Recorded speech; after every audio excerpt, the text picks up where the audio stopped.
दिसंबर का महीना शुरू हो चुका है और इसी दिसंबर के महीने में 2 तारीख को शुक्र का राशि परिवर्तन होना है। शुक्रदेव शनि की राशि मकर राशि में प्रवेश करने वाले हैं, जो कि इनके मित्र की राशि है। देखिए, शुक्र को अगर आप अपनी कुंडली में या अपने जीवन में देखा जाए तो शुक्र ग्रह आपके जीवन में सुख देने वाले हैं, लग्जरी देने वाले जो ग्रह हैं वो कहे जाते हैं। यानी कि धन संपत्ति, खुशियां, आनंद, प्रेम, सुंदरता, प्रेम जीवन में संतुष्टि और साथ में लग्जरी खुशियां जो होती हैं, जितने भी आप अपने जीवन में लग्जरी चीजें देखते हैं या फिर सुख सुविधाएं देखते हैं, तो अलग अलग तरीके से इस शुक्रदेव का प्रभाव हर व्यक्ति को अपनी कुंडली में जिस भाव में शुक्र बैठे हों उसके अनुसार देखने को मिलता है। अभी शुक्र का मकर राशि में जाना कुंभ राशि के लोगों के लिए किस तरह के प्रभाव लेकर आया है, क्योंकि आप ही की राशि के स्वामी शनि की दूसरी राशि मकर राशि में शुक्रदेव आए हैं। अब इनका ये गोचर इस दिसंबर के महीने में आपको कैसे रिजल्ट देगा, चलिए जानते हैं। जय माता दी दोस्तों, आप सभी का स्वागत है हमारे YouTube चैनल अमृता एस्ट्रो में। और यहां मैं बात कर रही हूं वीनस यानी कि शुक्र के राशि परिवर्तन के प्रभाव के बारे में, जो कि 2 दिसंबर को राशि बदल लेंगे और इस वर्ष के अंत तक आपको, वैसे तो एक बार वो राशि परिवर्तन होगा लेकिन 28 दिसंबर को होगा, जो इस महीने का अंतिम समय हो चल रहा होगा। तो इस गोचर का जो प्रभाव है वो कुंभ राशि के लोगों के जीवन पर किस तरह से होने वाला है, चलिए जानते हैं। तो यहां अगर देखा जाए तो शुक्र क्या है, शुक्र कुंभ राशि के जातकों के लिए योग कारक ग्रह कहे गए हैं, क्योंकि ये आपके भाग्य के स्वामी हैं, नवम भाव के, और आपके चौथे घर के स्वामी हैं, जो कि सुख सुविधाओं को देने वाला भाव ही कहा जाता है। हमारी कुंडली में जो चौथा भाव है वो सुख सुविधाएं प्राप्त कराता है। प्रॉपर्टी, जमीन, जायदाद, वाहन, इन सब से सुख आपको मिलेगा, परिवार से आपको सुख मिलेगा, आर्थिक स्थिति आपकी अच्छी रहेगी, इस तरह का। और अभी आपके 12वें घर में जा रहे हैं। हमारी कुंडली में 3 भाव ऐसे हैं, छठा, 8वां और 12वां, जिनको अच्छा नहीं कहा जाता, लेकिन इन भावों के अपने खुद के बहुत अच्छे रिजल्ट भी देखने को मिलते हैं। ऐसा नहीं कि हमेशा बुरे ही होते हैं।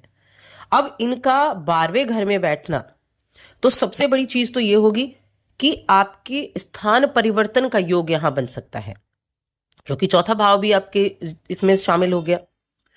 देखिए, मैंने बताया था कि कोई भी ग्रह कैसे रिजल्ट देता है, एक तो जहां वो बैठा है उसके रिजल्ट देगा, दूसरा जिन घरों का वो स्वामी है उसके रिजल्ट देगा।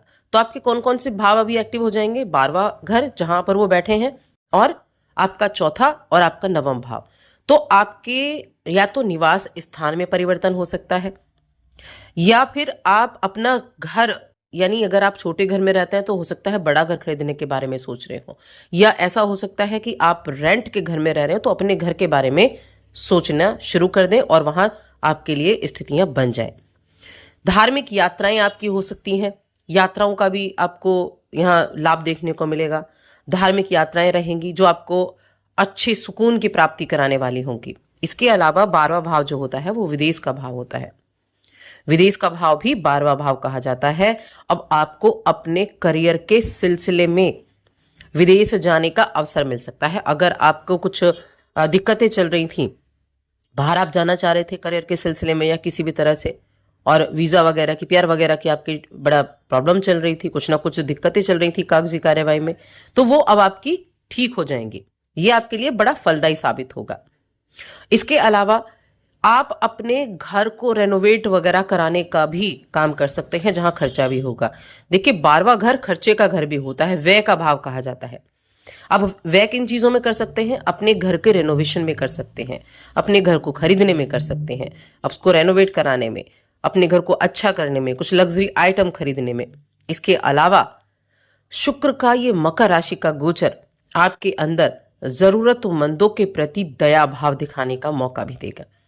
आत्मचिंतन कर पाएंगे आप, अपने अंदर जो कुछ ऐसी चीजें हैं ना, छुपी हुई इच्छाएं हैं जो, वो आप उनको पूरी करने के लिए भी आप चलना चाहेंगे। देखिए, कुंभ राशि के जातकों का एक बहुत बड़ा एक गुण होता है, दूसरों के दर्द को अपना दर्द समझना, उनकी स्थिति को सहजता से समझ लेते हैं और दूसरों के दुखों में दुखी भी हो जाते हैं। तो ये जो आपका एक गुण कह लीजिए, तो ये क्या है, आपको दूसरों के प्रति इतनी दया भाव दिखाने वाला होगा कि आप अपना काम छोड़कर भी दूसरों की मदद करते हुए दिखाई देंगे। मदद करना बहुत अच्छी चीज है।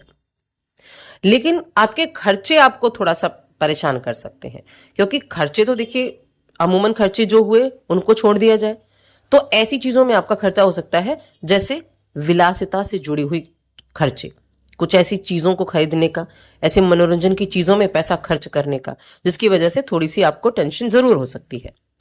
लेकिन कार्य क्षेत्र में आपका कामकाज अच्छा रहेगा। एक आप लोगों पर बहुत जल्दी विश्वास भी कर लेते हैं, बड़ी जल्दी आप विश्वास कर लेते हैं और फिर क्या होता है, आपकी विश्वसनीयता का फायदा लोग उठा लेते हैं और धोखा दे देते हैं। तो आपको ये नहीं करना है, जरूरत से ज्यादा भरोसा किसी पर भी नहीं करना है। इस समय आपके कुछ छिपे हुए रिश्ते भी बाहर आ सकते हैं, आपके कुछ पुराने रिश्ते बाहर आ सकते हैं, तो उनके भी बाहर आने की संभावना यहां बनी हुई है। और अगर रिश्तों की बात करें, प्रेम जीवन हो गया, वैवाहिक जीवन हो गया, तो इस समय आपको अपने निजी जीवन में थोड़ा नोकझोंक की स्थिति देखने को मिल सकती है। तो वहां अपने रिश्तों में थोड़ा सा एक संवाद का कमी नहीं होने दें, यानी कम्युनिकेशन गैप ना होने दें। जब आप कम्युनिकेशन गैप नहीं होने देते तो ना चीजें वहीं सामान्य हो जाती हैं, कुछ भी छिपाना नहीं है, बात करते रहेंगे, चीजें अच्छी रहेंगी। वरना खुशियों में कमी रह सकती है इससे आपके वैवाहिक जीवन में। और प्रेम जीवन की बात की जाए तो ठीक ठाक रहने वाला है, मिला जुला समय प्रेम जीवन के मामले में यहां रहेगा। और अब आपकी हेल्थ की अगर बात करें तो देखिए हेल्थ में एक तो पैरों संबंधी दिक्कतें, घुटनों में जिनको प्रॉब्लम है, यानी पैरों से संबंधित जिन लोगों को प्रॉब्लम है ना, उनको थोड़ा सावधानी रखनी है, उनको अपने स्वास्थ्य का ध्यान रखना होगा। तो कोई भी अगर है दिक्कत तो समय से चिकित्सक के पास जाएं, उस चीज को अवॉइड ना करें, क्योंकि अवॉइड करना चीजों को बढ़ाना होता है। अगर आपने अवॉइड किया तो वो बीमारियां बढ़ेंगी, वो चीजें बढ़ेंगी। और स्वास्थ्य सबसे बड़ी पूंजी है, क्योंकि अगर आपका स्वास्थ्य अच्छा नहीं है तो सारी चीजें बेकार है, आप किसी चीज का आनंद नहीं ले सकते, खुशी प्राप्त नहीं कर सकते। इसलिए स्वास्थ्य का आपको जरूर ध्यान रखना है। शिक्षा की अगर मैं बात करूं तो शिक्षा के क्षेत्र में चीजें जो है वो ठीक ठाक रहने वाली है। जो लोग घर से बाहर रहकर पढ़ाई कर रहे हैं उनको घर जाने का मौका मिल सकता है और उनको अपनी एजुकेशन में भी अच्छे रिजल्ट देखने को मिलेंगे। या फिर आप दूर जाकर कहीं पढ़ना चाह रहे थे, एजुकेशन प्राप्त करना चाह रहे थे, तो उसके लिए भी आपके चांसेस अच्छे बनने वाले हैं। अब उपाय की बात कर लेते हैं। तो जो शुक्रदेव है, माँ लक्ष्मी के उपासक है, शुक्रदेव को माँ लक्ष्मी की आराधना करें और शुक्रवार के दिन खीर बनाएं अपने हाथों से, और खीर बनाकर उस खीर का भोग माँ लक्ष्मी को लगाएं और उसके बाद भोग के रूप में आप सभी खाएं। ये उपाय आप कर सकते हैं, इससे भी शुक्रदेव के जो कुछ भी नेगेटिव रिजल्ट है वो पॉजिटिव होते हुए आपको दिखाई देंगे। तो आज की इस वीडियो में बस इतना ही। वीडियो कैसी लगी कमेंट करके बताएं। चैनल पर पहली बार आए हैं तो सब्सक्राइब करके जाएं।